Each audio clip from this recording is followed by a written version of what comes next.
Hello and welcome to the now traditional pre-season Premier League Arsecast. And as always, I'm joined by Ken Early of Second Captains. Hello, Ken. Hello, Andrew, as always. How are you? I'm good, thank you very much. How's your summer been?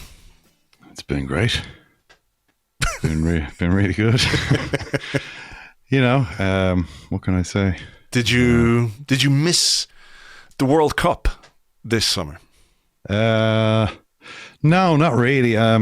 Actually, I was quite glad. I kind of think this World Cup is sort of at an interesting point in the season now.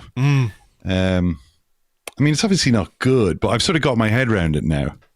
Okay, it would have been better just to do it in the normal way and not have to. But it does create an interesting kind of Grand National obstacle course element to the season. And also completely distorts everything because. Some players are playing in the World Cup and some players are just have a massive break in the middle of the season and will be fully raring to go by the time all the World Cup players get back exhausted. So, it's an interesting element. It is, yeah. How big of an impact do you think it is going to have? Because it's probably going to affect the top half of the Premier League table more in terms of the players who are going, the players who are going to be involved, the ones who are going to be, away and jet lagged and all that kind of stuff. So, is it going to create maybe a topsy-turvy kind of season where post-World Cup things go a bit mental for a while and some of the clubs in the bottom half of the table take advantage of that because they've got all these guys who've been, sitting in hammocks and reading magazines for 6 weeks? I'm curious really to see how it goes and which of the top teams copes best. I must say, actually, I haven't looked at just who is going to be which teams are going to be more badly affected by this. Obviously you could sit down and have a look at who's playing for who and who's going to be there. I guess with Man City, Haaland is Mahrez or Algeria in the World Cup. I'm not sure. I don't know. Most of their players are going to be going. So, but I don't know. Crystal Palace, do they have like a load of players? International players. The Premier League is full of internationals. So, I don't know, to be honest. It's unpredictable. When you say, did I miss the World Cup? A little bit. There was all that stuff at the beginning. Oh, the World Cup will be starting now. But then I remember there was nobody saying, well, the World Cup would be finished now. The World Cup would be over. When we still have it to look forward to, which is always the best part of the World Cup, is just, kind of waiting for it to happen and the initial stages of it before it always sort of turns sour in the second half of the tournament. I don't think Haaland will be going. Norway didn't qualify. No, he won't. Sorry, he was the only one I could think of at Man City who will have the break. Yeah, everyone else is going to be. Everyone else is pretty much going to be out there, right? I'm not sure who's going to be. If you look at Liverpool, Salah obviously isn't going. Diaz isn't going. I guess most of the rest of the team. Andy Robertson. Maybe they're slightly better in that exchange, but all the Premier League teams are going to have a lot of World Cup players, so it's hard to know who's going to. As long as players don't get injured, is really the main thing. Well, yeah. Let's talk about some of the clubs before we talk about Arsenal and stuff. But we'll talk about some of the clubs in the Premier League and what they're doing. And Manchester City have brought in Erling Haaland. And clearly he is an exceptional player, but I think you've made the point that he doesn't really seem like a Pep Guardiola player in that he has a very strong personality. And that doesn't seem to be something that always connects with Pep Guardiola. There's that. And then there's his style of play. I think this is just such a fascinating signing. Number one, because Haaland is a superstar. He's a spectacular player who, he draws the eye. He has done amazing things already in his career. He's got like a phenomenal goal record. It's 115 goals in 116 games, I think, since he left Norway. And he's scored more than a goal a game in the Champions League as well. I think it's 23 and 20 or something along those lines. So, no one's done this before. You haven't seen this. Look at the early record of Lionel Messi or Cristiano Ronaldo. It's nothing like this. Ronaldo only figured out how to score when he was like 21, 22. You know what I mean? He used to be an absolute smash the ball wide from the edge of the box merchant. You know, he really I'm not saying he never scored, but he wasn't like a guy who you expected to get a lot of goals. And that only really started to change around the time of the 2006 World Cup or after that. And, you know, then the improvement was not linear. Like he exploded, you know, he became this sort of machine who could score 40 goals. And then Messi kind of followed a similar kind of exponential trajectory. And then the two of them were competing with each other. And they ended up scoring goals at the rate Erling Haaland started off scoring. Right. Yeah. So that's like, that's crazy. Now, of course, there's the sort of qualifier that he has been doing this in Austria and in the Bundesliga in Germany, which is, you know, we've seen some players, you know, Timo Werner, you know, we've seen players scoring a lot of goals there and being unable to score with anything like the same frequency in the Premier League. And I do feel with Haaland, like he's really been hothoused into this phenomenon. Like a lot of it is marketing. Like a lot of it is the late Mino Raiola, sort of trying to figure out, okay, we've got something here with Erling. Now, how are we going to make the biggest possible noise? Like how do we drum the hype up to the maximum level, you know, and how do we control the whole process so that we personally are able to divert the largest share of the massive amounts of cash that clubs are going to be throwing around to try and get this guy. How do we make sure that flows to us rather than between clubs? You know what I mean? So they've sort of mapped his career out very carefully, you know, with these sort of buyout clauses. So they had control over where he went, and you know the way like the price that he had to pay for him wasn't that much, but they're making it up on the wages and the commissions and so on and so forth.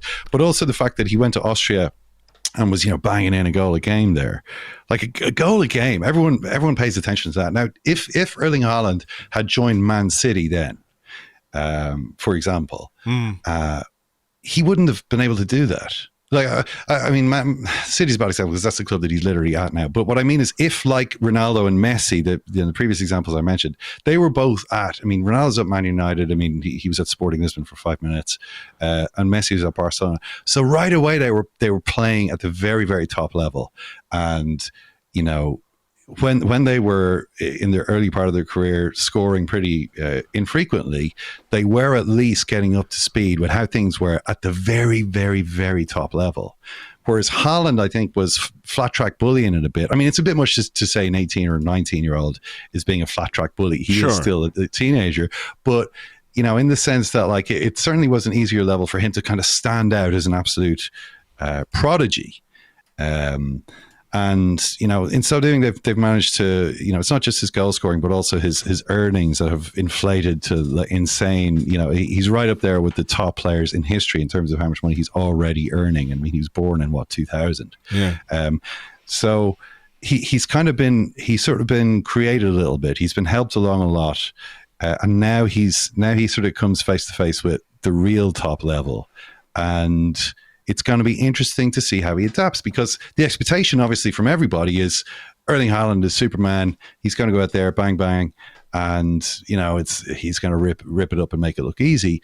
But what we saw from him in the Community Shield was a player who's struggling to get to grips, to figure out where he fits in with the team, how to connect with it with everybody else, and maybe that'll click with him in a couple of weeks, or maybe it'll take a little bit longer, but he doesn't really have that much longer because Guardiola's in a position where he doesn't really have a lot of games to throw away on sort of, you know what I mean? He needs the team to win pretty much every week. So it does create this situation of pressure in terms of how quickly he can adapt. I mean, is it a case maybe that Manchester City, if they sign a player like him, rather than sort of mold him to what they want, is there a measure of adaptation needed from Guardiola himself to sort of harness the talents of Haaland in a way? Well, Guardiola is not going to do that. You know, Erling Haaland is just one player, a physical player. You know, I thought it was interesting that Gundogan used that phrase. I don't know if you saw the clip of Gundogan Gunningham was talking about it was in the build up to the Community Shield. It was on ITV, and he was asked, yes or no, if you had Erling Haaland in your team against Real Madrid. This was when they obviously lost the Champions League final. Yeah. Real Madrid. Would you have won this? Would you have won the game, or would you have lost the game? Whatever it was, yes or no. And it must have been won the game because Gunningham said, "Well, can I answer it in a different way from yes or no?" Honestly, my answer would be no. Because we didn't lose the game, in my opinion, because we didn't have a physical striker. We lost the game because we didn't play mature enough in the last minutes of the game. You let in two goals in the last 5 minutes of the game. That's a disaster. It's not we didn't lose because we didn't have a striker. But just the use of the word physical about Haaland. I mean, he is physical, but surely it just sounded interesting that I think City may have sort of pigeonholed him a little bit in that way.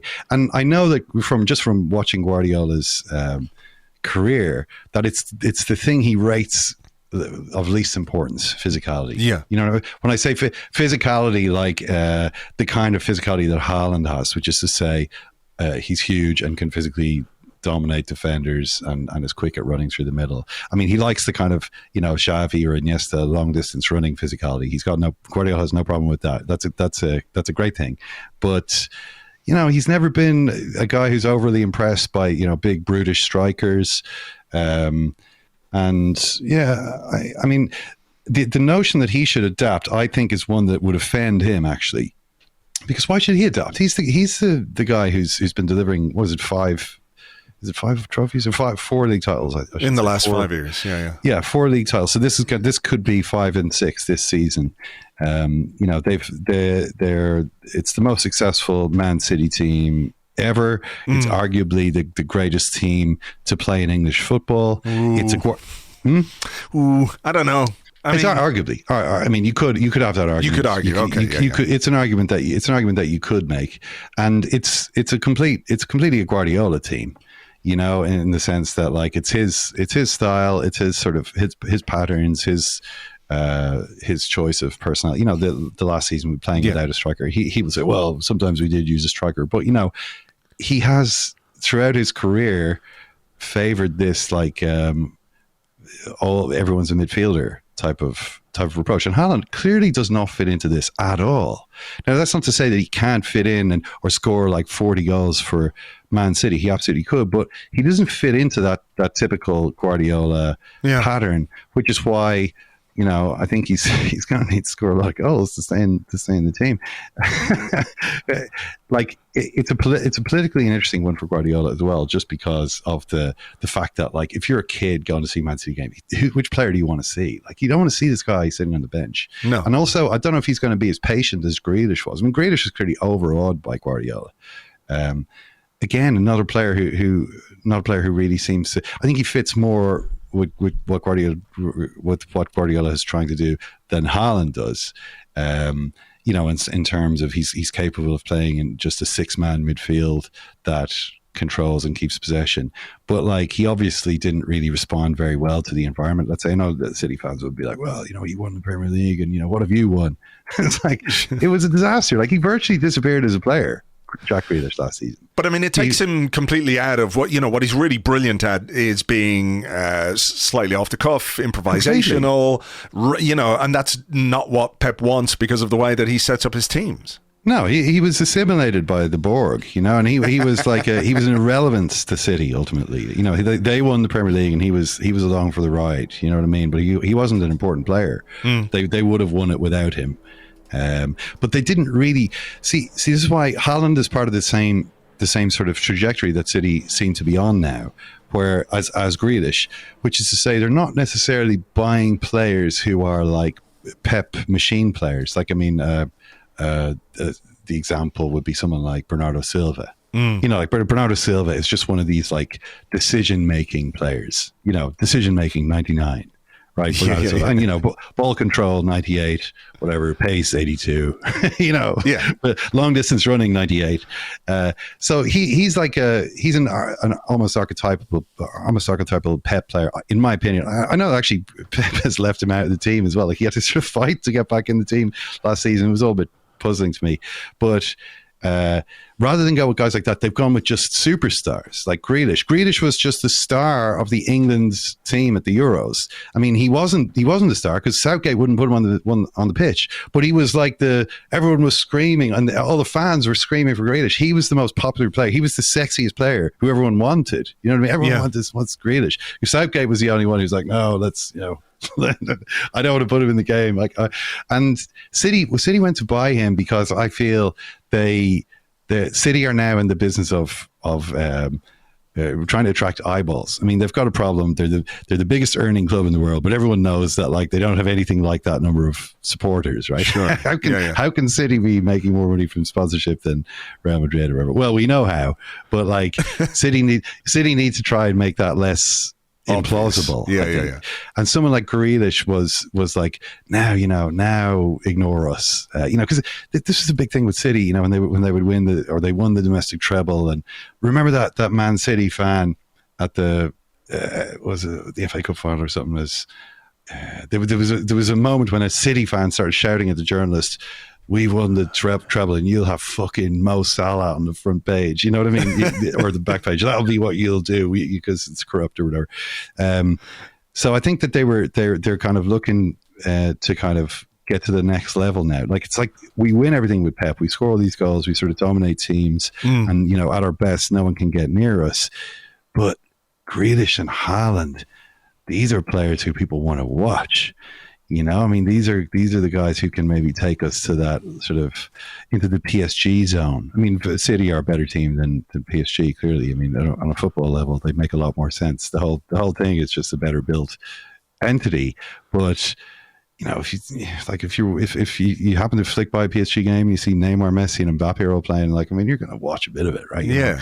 And I think that Haaland and Grealish seem to show that City are going a little bit further away from what Guardiola would necessarily want in terms of the ideal building blocks for his team, and a little bit more towards a kind of more celebrity-driven model. It'd be lovely or interesting to know, like, if this was absolutely a Guardiola pick, or if this is a sort of, Haaland is a signing that's been made at a club level. Like, I mean, I guess if you're Pep Guardiola and they come to you and say, we can get you, the hottest young striker in Europe, you have a difficult job saying no to that, even if maybe you might have some reservations about how he would fit into your team. Honestly, I don't think Guardiola would have wanted him.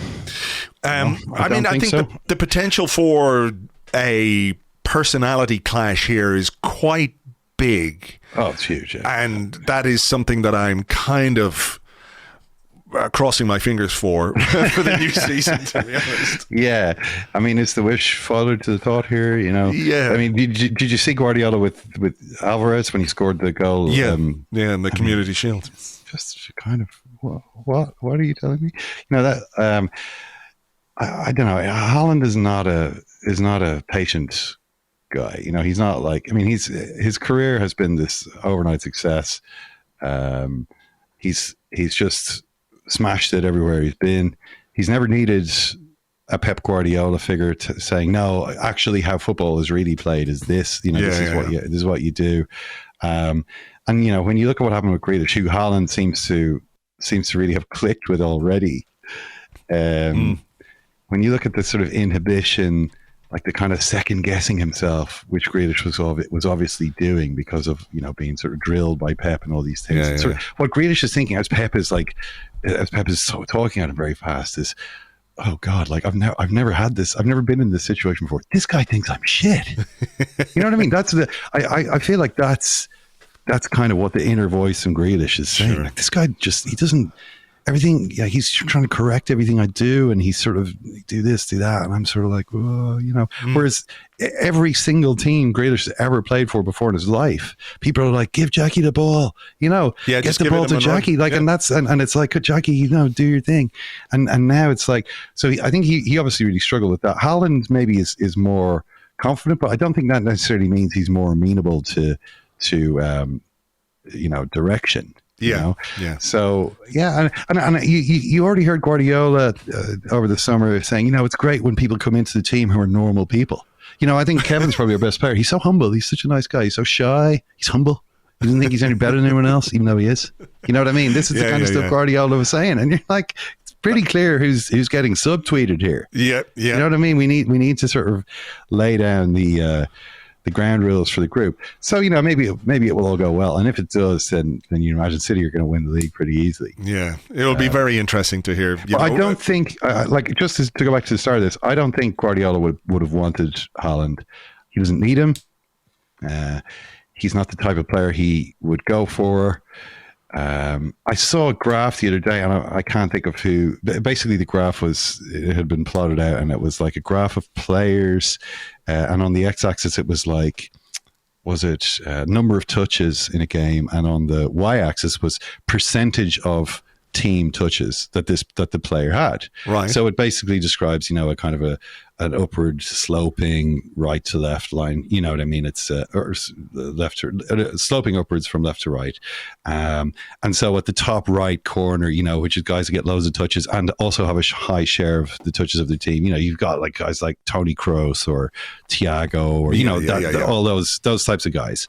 And then in the bottom, the very bottom left player, i.e. the player with the fewest touches and the least involvement in his team, was Jamie Vardy, right? Which again wasn't surprising because, he literally only just tries to score a goal every so often and doesn't do anything else.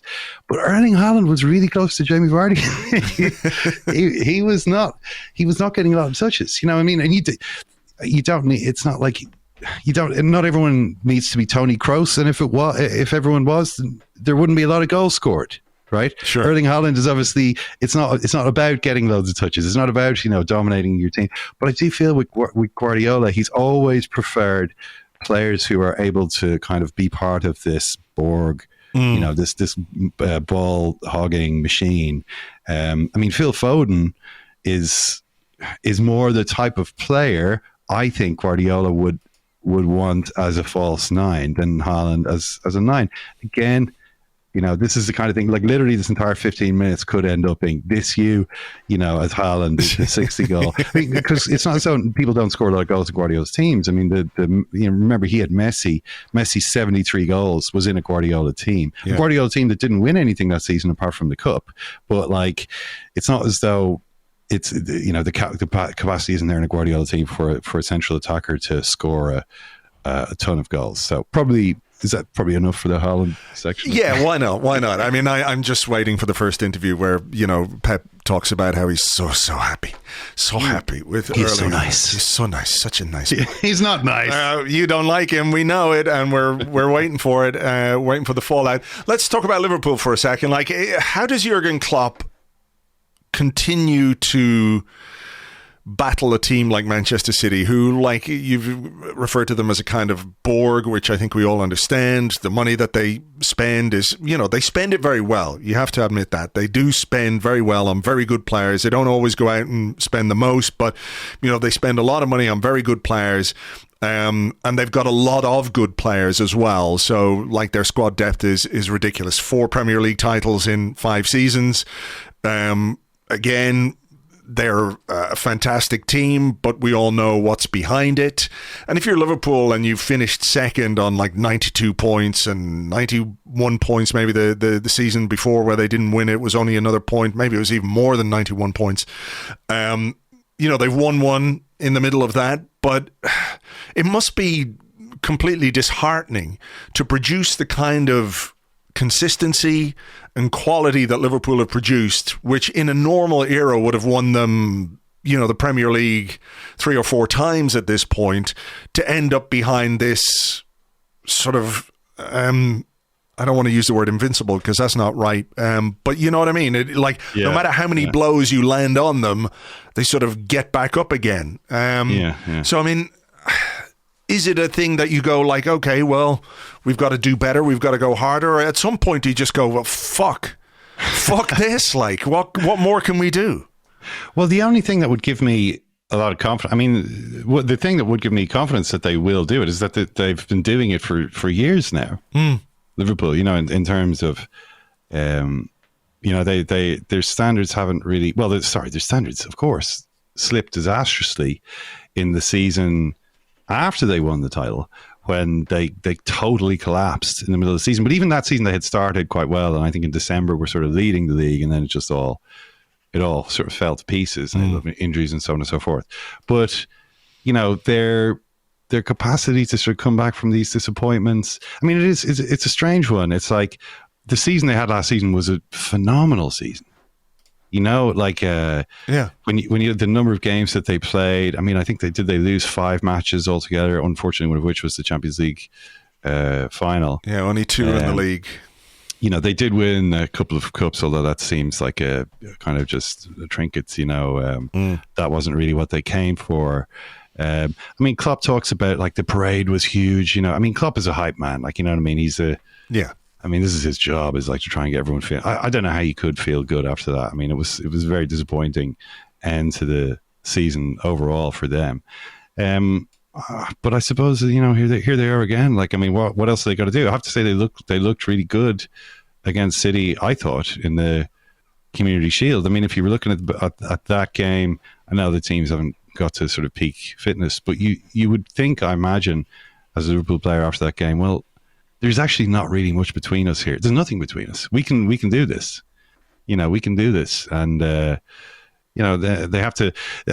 one of the kind of weird aspects of the Premier League now is just that you sort of have to do it from day one. We'll almost know after 5 weeks of the season whether or not, like, you can absolutely blow up and just be left in the dust. Just the pace at which the teams now accumulate points, like, it doesn't leave any room for like, it's a comeback in the second half of the season. You know what I mean? It's just that just hasn't been a feature of recent history. Yeah, but I just feel as though it must have been disappointing, but they've probably forgotten about it. I mean, it already seems like forever ago, Yeah. Like whenever the Champions League final was, it seems like it happened about 35 years ago. And the players are living in the same kind of weird accelerated or slowed down reality we all are. So, they've been relatively quiet in the transfer market, I guess. They've brought in, Darwin Nunez. Luis Diaz came in last season as well, and obviously, is Darwin Nunez not their record signing? I mean, he's a mega signing by theirs. I mean, I was talking more about numbers rather than sort of outlay on one particular player. Oh yeah, well, I suppose if you look at the actual, the net spend, obviously the key indicator of net spend. I mean, it's a single digit figure, right? It's like, they've okay, so Transfermarkt, yes, 5 million, less than 5 million according to Transfermarkt's numbers. 77 million spent, 72 million brought in. I mean, that's the thing that Liverpool continue to do very well, is sell players. Now, okay. Oh yeah, they're preaching to the choir here. Holy shit! Like the way we'll come to Arsenal and selling maybe in a minute. But yeah. Well, I mean, it's just incredible what happens at Arsenal. But Liverpool. I mean, if this had been Arsenal, obviously it would have been Sadio Mane leaving after the last year of his contract. Whereas in this case, he's sold to Bayern Munich for money. Yeah. Now, I don't think they would have wanted to sell him. Is the difference? Do you not think? I don't think so. I don't think in the form certainly that he was in, the condition that he's in. But they had to make a decision though, didn't they, between Mane and Salah, like with both of them going into the final year of their contract, both of them sort of pushing 30. They kind of had to make a decision on one of them. Yeah. So they've gone with Salah, obviously. I mean, I don't know if the option was there to choose Mane instead and send Salah on his way. I'm not sure. But, if you look at it numbers-wise, Salah scores more, sets up more. I mean, if you look at it from that point of view, he is a better player than Mane. But Mane's been a huge player for that team for almost the entire Klopp era. Yeah. Just the sort of aggression like that he plays the game with, just the kind of, the getting to the ball first, the kind of intensity that he has. A huge player to lose.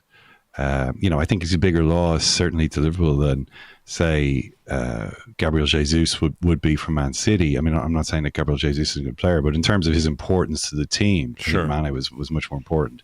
And so it's going to be, they lose something there. But yeah, I mean, once again, this is the thing that annoys, I think, a lot of Liverpool supporters, the fact that, well, once again, we we spent £5 million. I'm not sure exactly how you're meant to compete with Man City on the basis of that. But on the other side, they have at least bought the forward that Jurgen Klopp apparently was very keen to sign. I hope it's on more than the strength of just him playing very well against them in the Champions League, because if this guy doesn't work out, I mean, we talked about Haaland, the pressure on Haaland, but that's kind of almost, even if Haaland is a disaster, like if something, in the worst case actually is he gets injured. I mean, Haaland has missed a few games with injury.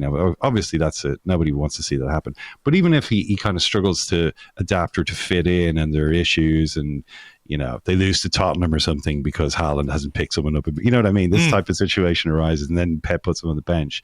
Even if that happens, you'd still kind of assume that Man City are good enough to get more than 90 points, right? Yeah. Like, they don't need him. Like, they've maybe that's actually slightly changed. The fact is, because they have sold Jesus and they've sold Sterling as well. So okay, they've lost some players. But if this guy, if Nunez doesn't work for Liverpool, like, absolute curtains. And I think it's you could say that there's still Diaz, Jota, Salah, or whatever. But to have spent so much money, they really, really need this guy to succeed. It has happened in almost all the previous occasions when they've gone really big in the transfer market since Klopp has arrived. Naby Keita, maybe not so much, but they need that to happen again. Yeah, it is. I mean, the thing about being able to sell well is that it allows you to spend. It's not really been an issue for Arsenal, and we'll come to Arsenal in a couple of minutes. But the idea of like a £5 million net spend as some suggestion that you're not being ambitious isn't quite there, is it? If you can generate money for the players you don't want, I mean, that seems pretty ideal, even if it means at the end of the day you're sort of balancing your books or whatever, which, in football terms, doesn't seem that important to many fans. But in reality, at some point, if you keep spending 100, 120, 150 million in the summer without getting any money back, you turn into Barcelona, and as we can see from what's happening over there this summer, one of the best run clubs in the world, Martin Braithwaite on £130,000. They kind of deserve that, to be fair, the way they got that player in, but now he won't leave. But I mean, it is. Doesn't Martin Braithwaite have like a personal fortune in the hundreds of millions? Does he? I don't know. Yeah, I think I remember seeing this before. He's got like a couple of 100 million from his other career as an investor, Martin Braithwaite. But he still wants his money. He still wants his money from Barcelona. It's not about the money. It's about the respect, and it's about proper order. They're just trying to bundle this guy out the door. He's got more levers than they have. Yeah, I mean, their strategy of spending millions on players and then telling other players we can't afford to pay you is pretty cheeky. I think that might be one way of putting it. I mean, it's just gangsterism. Really, it is. It's just get it. They're just trying to blackmail players to sort of. They're just hoping that players will sort of crumple. Yeah, and just go along with it. Just because they can't take it anymore. That's clearly what they're trying to do with these guys. Yeah. But I don't know if it's necessarily going to work. No. I mean, Real Madrid were trying to do it with Bale for years, and we saw where that got them. Yeah. So it seems to me that the players, if they hold out, I mean, Barcelona can try and make their lives miserable. But at some point you dig in, because it's like, well, hang on, why should I? Yeah. Why should I go along with being screwed over by you to make your life easier? Yeah, exactly. You gave me the contract. Yeah, so I would expect them to get paid in the end. What about Chelsea's transfer strategy this summer, which appears to be see who other teams are interested in and trying to buy, and then trying to buy them? It's quite unique in a way. It's maybe speaks to the new ownership. Also. Well, they can't do worse than last season, because last season they bought Lukaku for nearly 100 million, and it was just a complete turkey. Yeah, and that was a total disaster, which ruined the season. So however badly Todd Bowley's team, which seems to be mainly him. T. Bowley at the moment. he's director. Todd Bowley's making a lot of calls. Yeah, he's director of football. Yeah. His phone is melting, as well with all the action that's going on. He would still struggle to do worse than Marina Granovsky and Petr Cech did last season. So, the players who they've signed, Sterling, I kind of got the feeling he was ready to move on from Guardiola. He's like, I've learned enough, and now it's time to make my way in the world. Back home to London, and and sort of maybe be a sort of a have a first team, undisputed first team status, which I think is probably something he feels he deserves at this point in his career. Feels like he's earned that, and still at City after seven seasons, he was still not kind of guaranteed to play even most of the matches, and that's despite scoring a lot. I mean, did he score more goals than anyone else in the time that he was at City? Maybe he couldn't be far off. He was certainly one of the top scorers. Maybe maybe Aguero. He didn't get as many as Aguero, yeah. But he was sort of up there. So this is obviously for personal reasons good for him to try. He's now a more senior figure in the team. Koulibaly is like a player everybody wanted to sign a couple of years ago, and obviously he sort of plugs a gap. But I mean, there's too many gaps. Chelsea have made a real mess of this. I mean, in terms of letting players walk away on free transfers, to lose someone like Andreas Christensen is a disaster. Whatever about Rudiger. Rudiger was kind of, getting towards that stage where it's like, how long of a contract do we really want to give? I mean, he's 30 next year. Can we really afford to? He's sort of more in that zone. But Christensen was supposed to really be the future of Chelsea's defense. You know what I mean? Like he's like a really top player. Who's got like a lot of peak years ahead of him, and should not be losing this kind of free transfer. It's just such a mess that obviously they were hit by this. They were completely blindsided by the sanctions and Abramovich being chased out of the UK. I mean, he wasn't actually in the UK, but obviously what happened there. And when that happens, there's a lot of players going, do I really want to re-sign with this club? And I feel like it's a problem they're surely they have at the moment, which is players looking at Chelsea and thinking, are they still the same Chelsea that we have kind of got used to? We've got used to thinking of Chelsea as the most powerful London club over the last 20 years since Abramovich has been there, right? I mean, they've been like consistently getting the best results out of the clubs in London. They've been winning the Premier League more than anyone else other than Man City. Is that true since Abramovich arrived? I mean, certainly United can't have won many more than them in that period. So they're one of the sort of pillars of English football. But are they still going to be? Are Chelsea maybe looking at entering a sort of a phase a bit more like what Arsenal have been through, in the sort of later Wenger years? Is that kind of maybe what the future holds for him? I'd say there'd be a lot of players who are looking at Chelsea and thinking, I'm going to wait and see, or at least ask for a lot more. See what they say, see what they say. Because there's obviously sort of a desperation on their side. You saw the stuff Tuchel was saying after they lost to Arsenal was incredible. You know what I mean? Talk about panic stations. Like for him to come out like, okay, they've lost 4-0. It's not good, but like I didn't like it from Tuchel. I thought this has got a bang of self-preservation off it. You know what I mean? Yeah. This sounds a bit like a guy who's in an almost Frank Lampard kind of way, pointing out there's a disaster coming down the tracks here, and don't say I didn't warn you about it. You know what I mean? As opposed to in a kind of a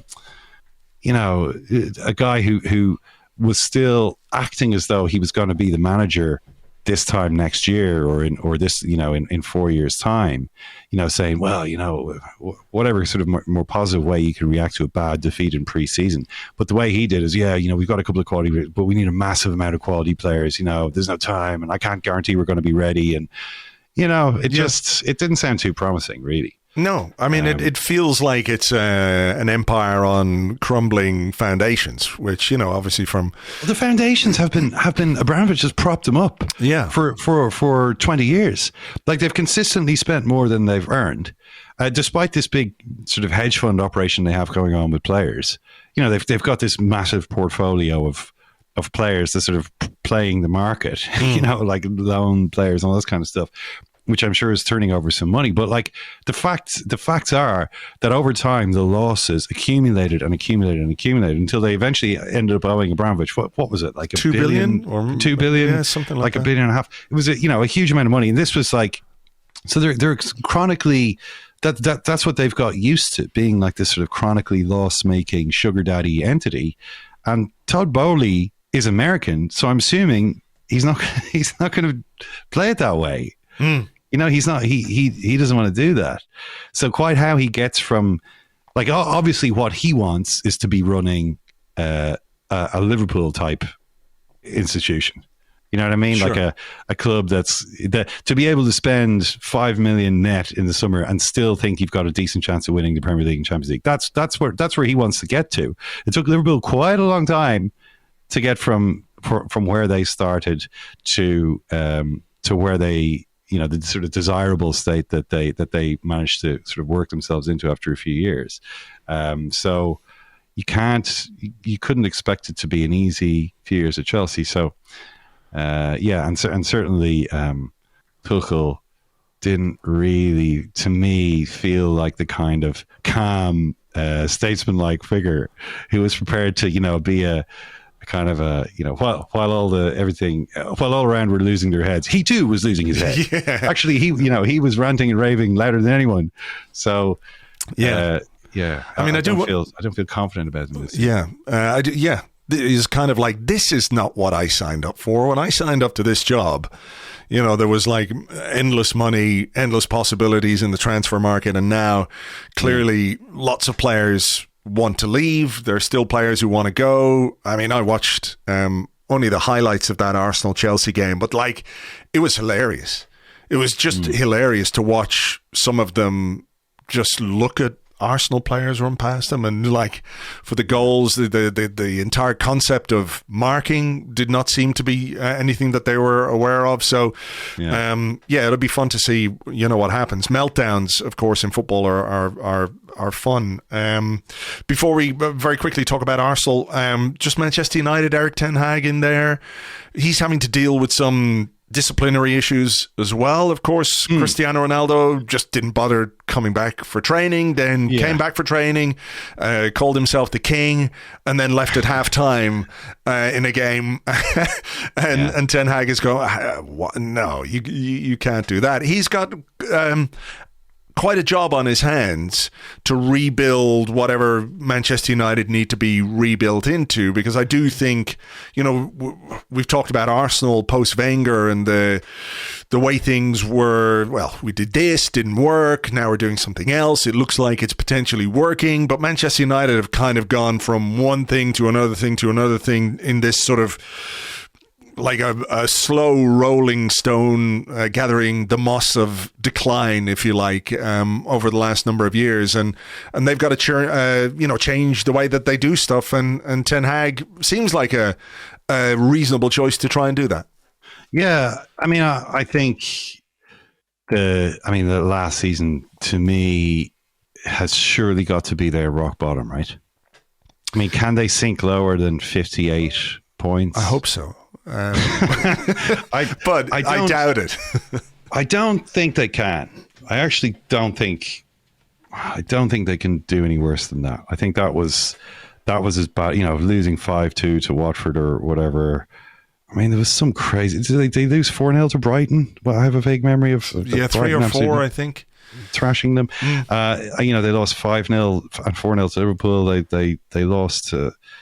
They just were a total disaster, and I don't think. I think they've got the only way is up, as far as I'm concerned, from that point.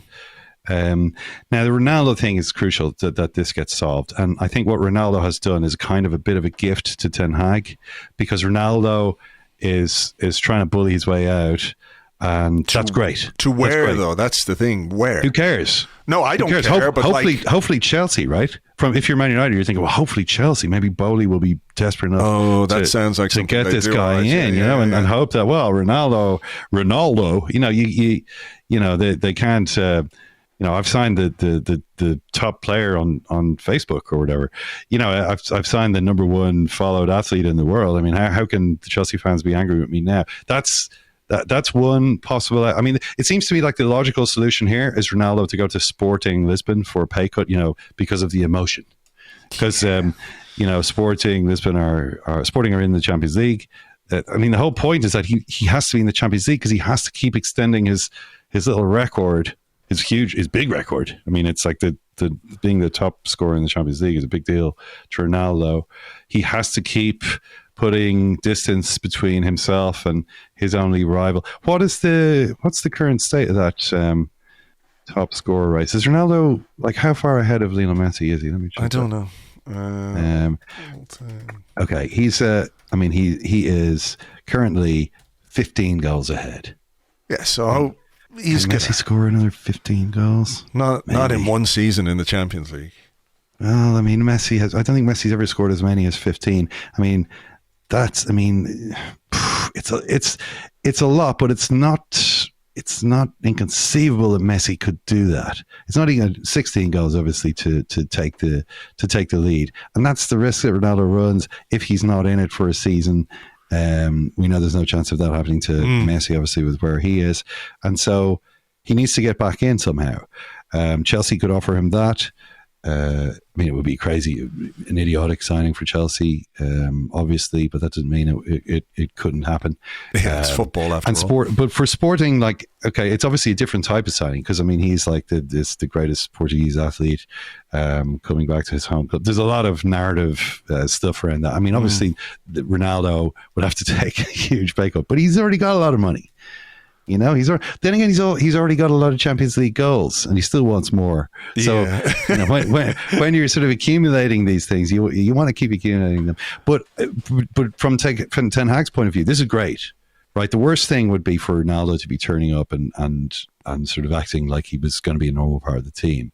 By far, the best thing is for Ronaldo to angrily force his way out of the club, making it look as though it was Ronaldo's fault and not Ten Hag who kicked him out. That's great because they have to get rid of him. He can't be there anymore. Like if Man United want to improve at all this season, he can't be there because he's holding back the whole thing. Like, I mean, you can see the effect on the team is already obvious. Solskjaer lasted 8 or 9 matches once Ronaldo had arrived. He was finished really the moment Ronaldo walked in the door.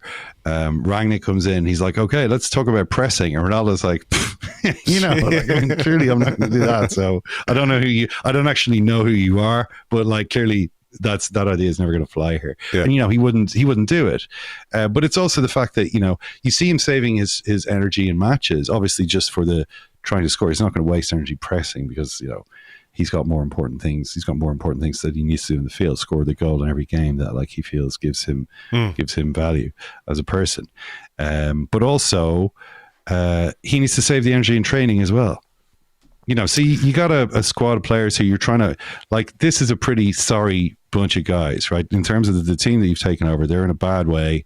They've been through a pretty traumatic season. You saw that thing about nearly all of the most abused players on social media are Man United players. Yeah, with Ronaldo way out top. Although I'm imagining it was interesting. You see, Ronaldo was way out in front of everyone. I mean, which is not surprising considering how big his social media profile is. It's way bigger. It's as big as all the rest of them put together. Yeah, multiple times of that. Okay, so he's obviously going to attract lots of haters. But I imagine that it wasn't Man United fans and mainly abusing Ronaldo. It was just mainly Messi fans or Pessi fans or whatever.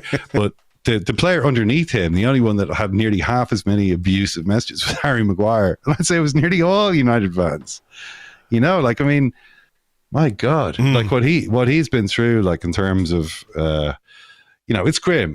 But so they've been in a bad place. And what do they need to do? They need to get together and work incredibly hard and try to start feeling good about themselves again. That's what they need to do. And literally the the basic building block, the first step that they need to take is to train really hard and to remember that actually being a football player is number one, is an athletic endeavor. Like it's not actually like being an actor anymore. There was a study years ago on Everton. There was a guy who, can't remember the name of the guy, he was actually an Irish guy, who kind of observed Everton. This would have been back in sort of the 70s, early 70s, and kind of spent a season there kind of analysing them from a kind of an occupational point of view. The guy was doing like a PhD, and to try to figure out what was just involved in this job of being a professional footballer.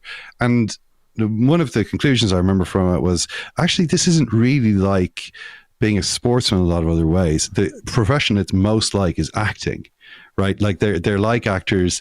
They're highly strung. They're under a lot of pressure to perform in front of the public. You know, they get a lot of joy out of this. A lot of that is still true, but they're now running like 4 times as much as they were then. You know what I mean? It's like, so like you have to be super fit, and United have not been. Like they, you know, how long is it really since you've seen a United team that looks strong, was able to outrun the opposition? Yeah. It's been a while. You have to have that as a minimum starting point, and that's one of the things that Ten Hag has to do to even just to motivate the squad. You know, to kind of when players feel like they're working hard, it actually does improve the. It does improve the mood. They think they want to be lazy, but actually they don't. But the problem is if you got Ronaldo there, he doesn't want to run. He's done all the running, and now it's just all about adding goals to the Champions League record. And he is certainly not, he does not want to be running his ass off in training when he's going to need that energy in his legs on Saturday or on Sunday. So for that, like, it's a huge problem for a coach because the thing is that Ronaldo is not just like an old guy who's kind of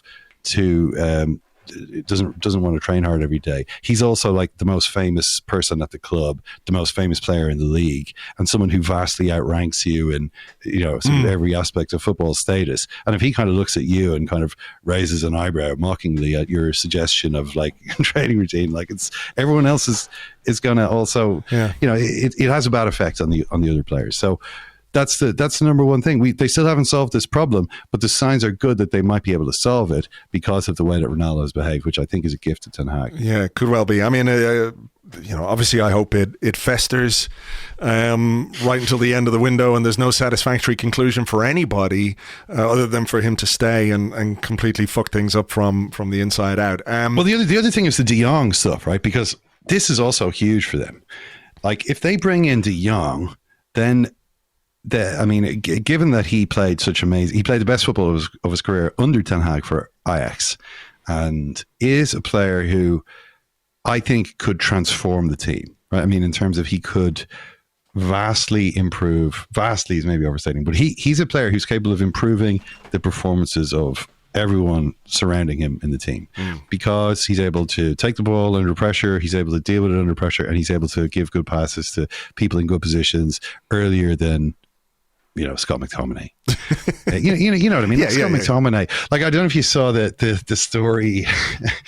I think it was in the Telegraph. There was Ronaldo he played against Rayo Vallecano for an hour, and then or half an hour. He's taken off, and he left or whatever. He left the stadium with Dalot. His sort of, you know, there's an example of like Dalot went with Ronaldo. Probably knew he should have stuck to the end of the game, and Ten Hag was like, "This is unacceptable. You know, we're a team. That means you stay to the end. You don't leave the stadium before the game is finished." So that's the thing. But in the same story, it mentioned that Scott McTominay was seen still at Old Trafford an hour after full time. It's like McTominay never goes home. Like, no one wants to be a Man United player more than McTominay. And, you know, that's a great thing. It's a great thing to have a guy or a couple of guys like that in the squad, and he is going to give them everything he's got. But what he's got is not as much as what Frankie de Jong has got. He can, I think, make a lot of difference, maybe in partnership with a player like McTominay. But in order for any of this to have any relevance, they have to get him out of Barcelona.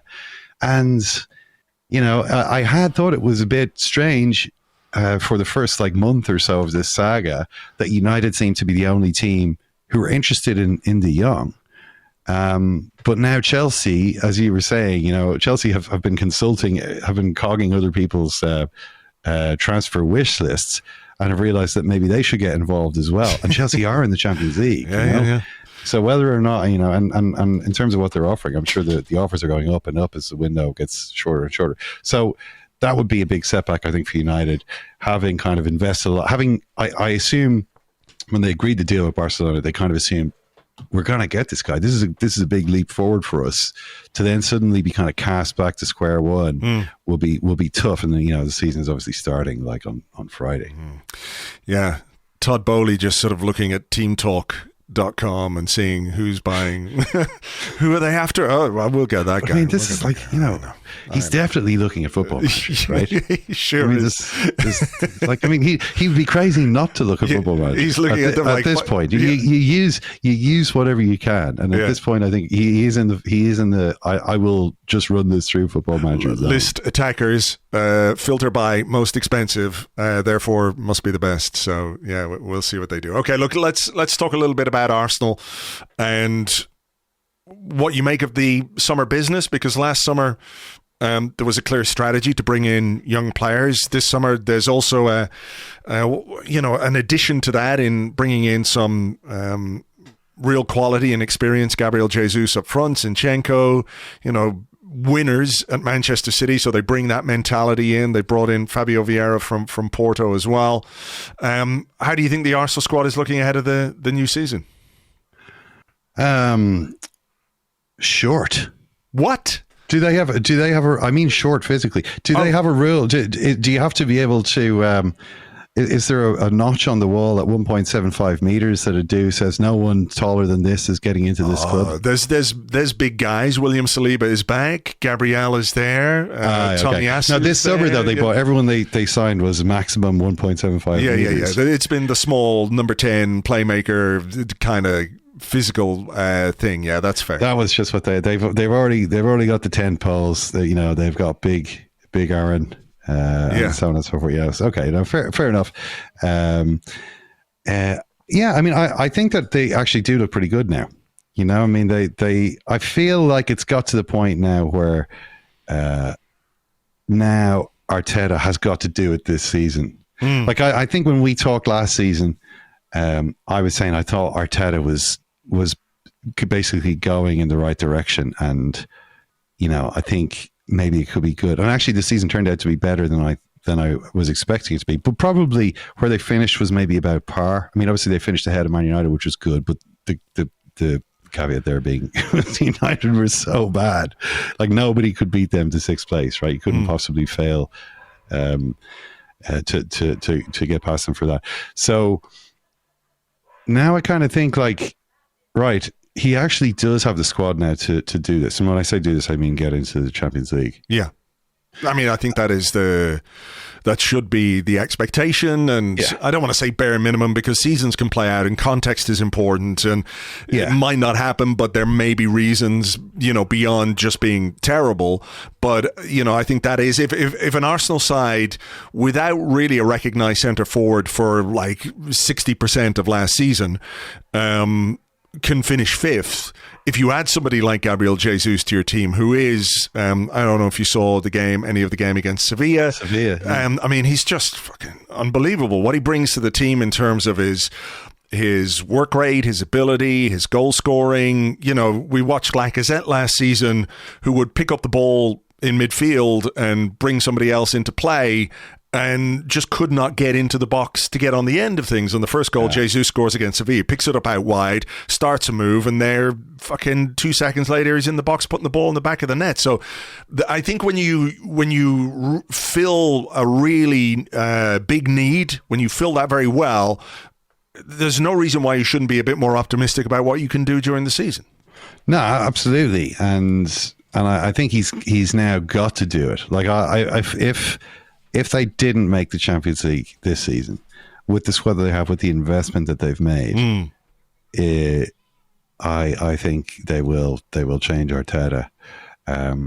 Because at a certain point, I mean, I was looking at the figures of Arsenal recently, and it is actually amazing how much money they've spent. Yeah, in sort of net terms, or I think they're close to 400 million since Arteta came in. Which is mainly to do with their inability to sell anyone. Yes, it's that's just a problem. like that is a problem. They because Arsenal players are their contracts are too big. They're overpaid and underperforming players. Nobody wants these guys, so you end up having to give them away or wait till their contract to expire before you can get rid of them. But it seems like maybe they've reached the end of that now, or they've kind of managed to dispose of a lot of the sort of trash that was clogging up their squad. And they do clearly have now some, a kind of an exciting looking attack. This was the case even before they added Jesus, but you feel like with Jesus, he has the quality to stitch together a lot of this stuff and also to score. It's like you were saying about Lacazette, who could maybe do the first part but not the second. And what if, we've only known Gabriel Jesus as a Man City player. What if he does a reverse Grealish here? What if there's if he just insanely explodes, as people are like, well, Pep wanted me to, he was very clear about what he wanted when I was on the ball, whereas here I just, expressed myself, and that's why I'm at 7 goals after 3 matches. I see that is he the most owned player in fantasy football at the moment? Everybody loves. Yeah, Jesus. I saw that. Everyone's expecting him to. He's going to start a lot of games, isn't he? That's the thing. It's not like Arsenal are replete with a collection of centre forwards where you're looking and going, well, which one of them is going to start? There is really, he is the number one. Eddie Nketiah is the number 2, but clearly Gabriel Jesus, when fit, is going to start a lot of games. Yeah. Pretty much whenever he's fit, he'll be in the team, you would imagine. And then Martinelli is such an exciting player. Again,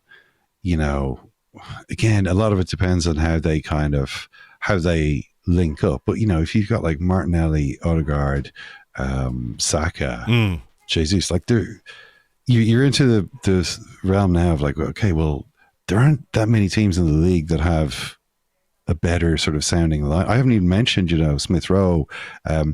You're at that sort of point. Arsenal haven't been in this position for a long time, I think. For sort of the entire time that Aubameyang was at the club, I thought Aubameyang was a good player, but it was as though, the Lacazette was sort of their time was overlapping. They never, in my opinion, complemented each other. No. There was always this, and there was always this sense of how does this all fit together? Whereas now I can see immediately how this fits together. It's really clear. It's Jesus in the middle, Martinelli on the left, Saka on the right. I'm saying this. Saka plays everywhere. Saka has played all over the place. Odegaard, and then 2 players in midfield. If they're going to play with 4, do you think they're going to do that? That's one thing that I was looking at also with Arteta that I don't really like about him, or I found a bit. One reason that I'd kind of, one of the decisions that he's made in his time that I'd kind of question a little bit is this habit he has or has had of kind of switching between 3 and 4 at the back, which to me always seems like, okay, if you want to do that for a game or two, if there's a specific game where you think that maybe 3 at the back works for a particular reason to do that game, then yeah. Or, vice versa. If you're somebody who likes to play with 3 and, you think, well, we'll play with the back 4 here. It's, okay. It's been mostly 4 now, though. I think he's very much wedded to the 4 now. There were a couple of games maybe last season where that happened, and certainly in the early part. He barely did it last season, but it's the season before. I think he started with it, or he ended the season before that by having switched to a 3. Then he kind of started last season with a 3, and then he changed. So what I mean is this: he's kind of flip flop between the 2 things, but for months at a time, which always makes me wonder, do you have a clear idea of what it is that you want to do? Because it's pretty difficult to put together a squad or a team that, when you're kind of changing the big pattern of the team, every so often. So that's, I hope that he stays with, I hope that he stays with 4. He will, yeah. It's definitely a back 4 team now, for sure. And is Zinchenko a left back? I think so. I think so. I think he's a left back because when he was they playing were left back against Sevilla, right? Yeah, he was. And when they were after Lisandro Martinez, that was for him to play at left back. and not at centre half, because 5'9" central defenders in the Premier League aren't that.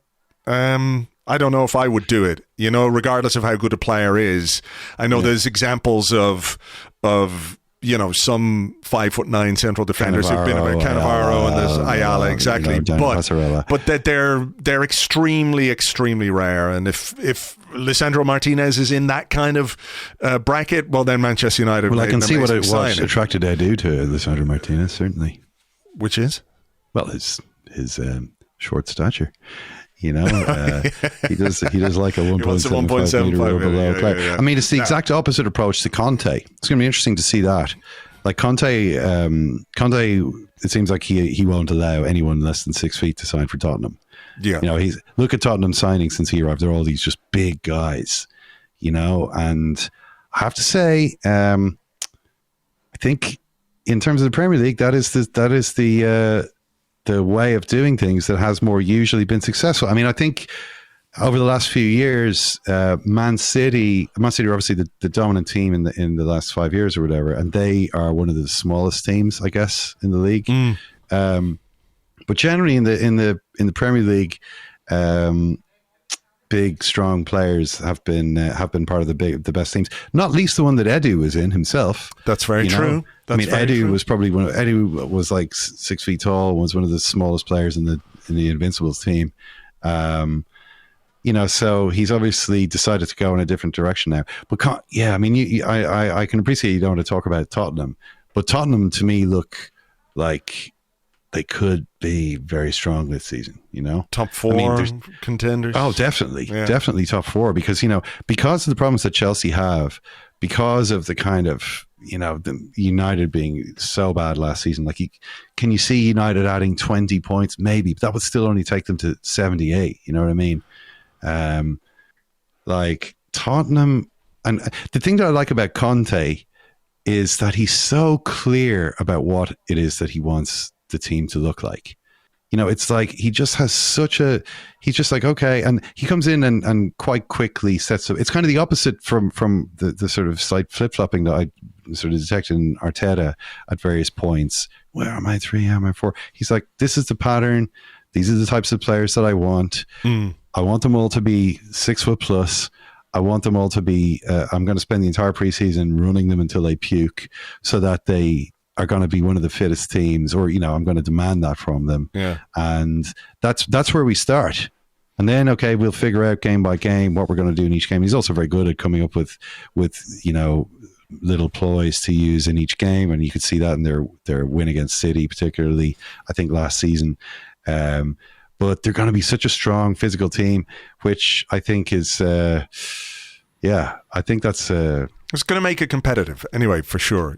Top four. And what I would just say about Arteta and that sort of flip-flopping between the 3 and the 4, I think it was to do with the quality of the defenders that Arsenal had at their disposal. It's different when you're playing with David Luiz, Callum Chambers and Rob Holding than if you're playing with Gabriel and Ben White, or Gabriel and William Saliba. I think that makes a big difference. And he's always talked about the need, or his desire for, I think the word he uses is specificity in certain positions. So I think this is very much a back four team now. And the key difference, hopefully for Arsenal this season, will be further forward, because adding Jesus, adding Vieira, bringing on Martinelli, Odegaard, Saka, etc., etc.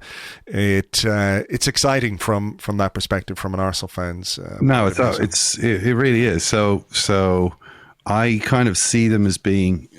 I mean, I don't really. I wonder if maybe Tottenham now do have a team which is strong enough to actually compete for the title. I think they might do. Ugh. I think they might. I think they might be nearly there. I don't know if Arsenal are, but I still think that Arsenal should be capable of getting to the Champions League. Again, it depends on where Chelsea going to be able to bring in. Like Chelsea, we're talking about signing Frankie de Jong as well. Although I'm not sure if they're sure what they do with them. I feel as though Chelsea are not going to be that strong. So really, I think. I mean, we haven't mentioned Newcastle. I can't believe. I can't believe that Newcastle, they haven't really done anything. Are they like just the unloved? It's a tough sell. Even with all the money, it's a tough sell, I think, for top players. And, I think we should probably just knock this on the head now because I've taken up way too much of your time. But I think, you think about when Manchester City got rich, they had to go through a period where they were buying maybe high-profile players, but not necessarily top players, if that makes sense. Guys on the way down, or guys who were just like, oh, I'll take all this money. Doesn't make any fucking odds. But, even then, getting somebody to move to Manchester is probably easier than getting somebody to move to Newcastle, with all due respect to the wonderful people of Newcastle. Well, I don't know if there's too much difference. I mean, I think there's always, you're always able to. Manchester has a good tram, though. Help people to see the beauty of the Northeast. I mean, they're signing. It looks like probably James Maddison, right? They're not. These are not like live golf style signings, though. No. And that must be annoying. Must be annoying for Newcastle. But then again, right? I don't know if you saw Greg Norman was on like Tucker Carlson yesterday. No, I don't tend to watch a lot of Tucker Carlson. Well, Greg Norman was on talking to Tucker Carlson about how live golf is the future of golf, and Tucker was sucking it up. And they were at like the Trump golf course. And all I'm saying is, do you expect to see Eddie Howe on Tucker Carlson anytime soon? Do you expect to see Tucker gazing at him adoringly while Eddie explains his principles of high performance? I don't think so. So what I'm saying is that if you're like the Saudi PIF, it seems as though the golf is opening more doors. Sure. Than old Eddie has managed to do so far. But you never know. There's still plenty of time left in the window. There is a whole month more or less to go, and plenty can happen between now and the close of the window. We better leave it there, though. As always, Ken, a pleasure to talk to you. Good luck for the new season, and thank you very much. Thank you too, Andrew. Thanks for having me on. Thank you very much indeed, as always, to Ken Early. You can find him on Twitter. He is at Ken Early's, and, of course, part of the Second Captains podcast crew. You can subscribe to their stuff on Patreon. Their Monday football podcast is free, but they do lots of other great stuff during the week as well. You can find more details at secondcaptains.com. Right, let's leave it there for this one. There's more to come. Don't worry about that. More Arsenal-centric pre-season podcasting very much on the way. For now, though, we'll leave it there. Thank you for listening as always, and we'll catch you on the next one, which is really soon.